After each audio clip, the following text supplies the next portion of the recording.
Other than that, I just love, basking in the ambience of football season for me. 'Cause I'm a huge football fan, so that's my thing. Jose, super happy and happy for football. That's him. Even if my team Sundays, don't be so trying well. to call him on Sundays. You ain't getting a hold of him. Welcome to another episode of the Ledley Lounge. Jose. First and foremost, Happy New Year's. Happy New Year's. 2025. 2024. I know we're a couple weeks late, but it had to get done, had to get said. We're back in office.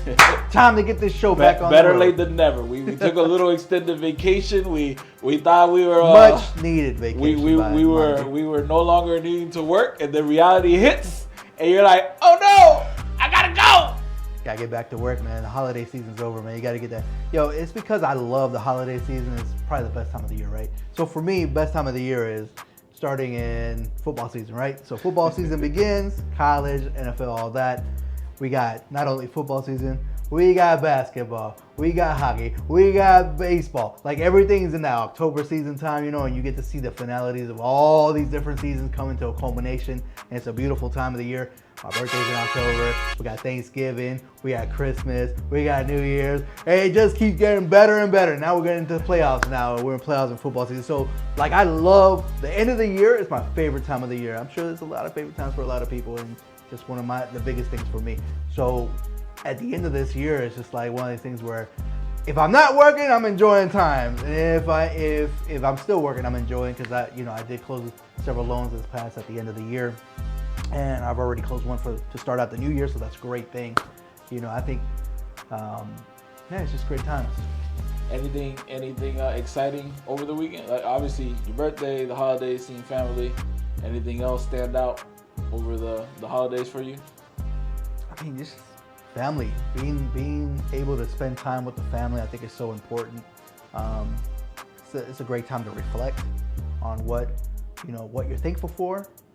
Give thanks to Almighty God for me, and just be, feel that you're in with the family and you're truly blessed, right? It's a season of being blessed. And for those that are not blessed, I hope this new year brings more blessings to you. And I think that's pretty much for me, like just family, friends, like that's the most important thing for me. Other than that, I just love, basking in the ambience of football season for me. Cause I'm a huge football fan, so that's my thing. Jose, super happy and happy for football. That's him. Even Sundays, if my team don't be trying to call him on Sundays. You ain't getting a hold of him. But I think this year, definitely this year we had a lot to be thankful for. Like I read somewhere, I think 30% of the people that were in the industry left the industry. They did. So that it was tough times for a lot of people in the industry. Yeah. So we got to give thanks that we were some of the ones that were able to survive. We were able to continue doing business and figure out a way of doing business in this atmosphere that we're in right now. Yeah. Definitely I was happy. I got to see my family, right? I got to see my brother came from Hawaii. That was a plus. I got to spend time with my kids. We are, I think Jose and I work, pretty much every day 9 to like 6 or 7. And sometimes we get home and the kids are asleep. We're still working. The kids are asleep. Like we don't get that time to spend. So I think this year I was able to enjoy being with them both. Even though now I got one who thinks she can't hang with me. She's too cool for me. And then I got the little one that she still thinks I'm cool. So it was cool to hang with her. But even then, she's electronics. Everything is Nintendo, Apple, or the other one, the Android. So it's like, give me some time, like cut it out. Let's do something. But other than that, I gotta say 2024 was good to us, good to the office.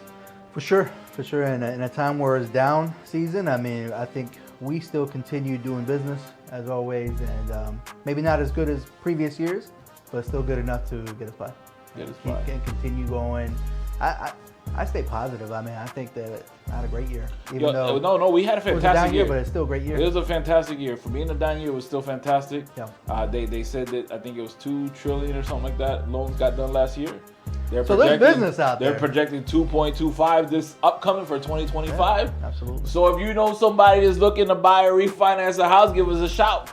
We can help them with any of those things. Absolutely. And yeah, that's what we were at for 2024. Yeah.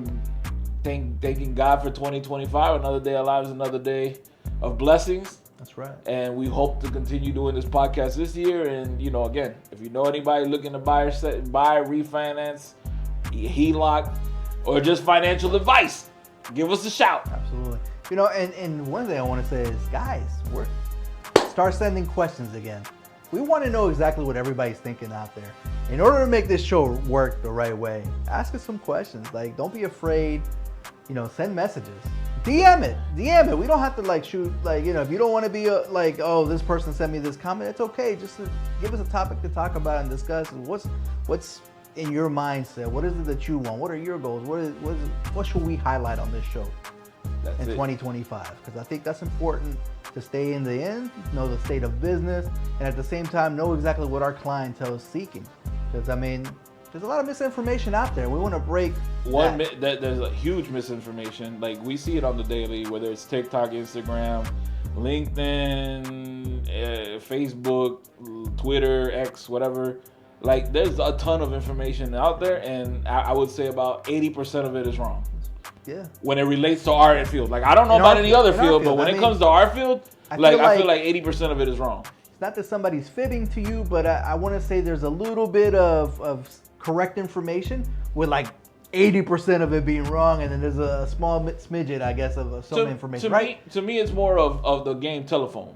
Right. I tell you something, to start out, you tell somebody else something, you tell somebody else something, yeah. you tell somebody else something. By the time it gets to the public, which is whoever's watching us, yeah. It's something completely different with that 5% of truth into it, yeah. With the rest like made up. Like what were you thinking? Like, again, there's a lot of misinformation. You want to know the right information, get it straight from the source. We've been doing this between me and Jose. We got over 30 years of experience now. Absolutely. At this point in our careers. Like, if you want to know, like, is this true or is this not true? Just ask away. DM us, shoot us a message. You don't want us to put your name out there, not a problem. But shoot us some kind of anything. It's, hey, what do you think about this? Let's start the conversation. I think everything starts with a conversation, right? Yep. You know, let's just talk about it. Let's discuss what it is that's on your mind. What's on our mind is going to always be out there, and then let's see what we can come up with. Because there's business to be made, and 2025 is going to be a great year. Woo! And this is another episode of Lenny Lounge. Closes are made simple.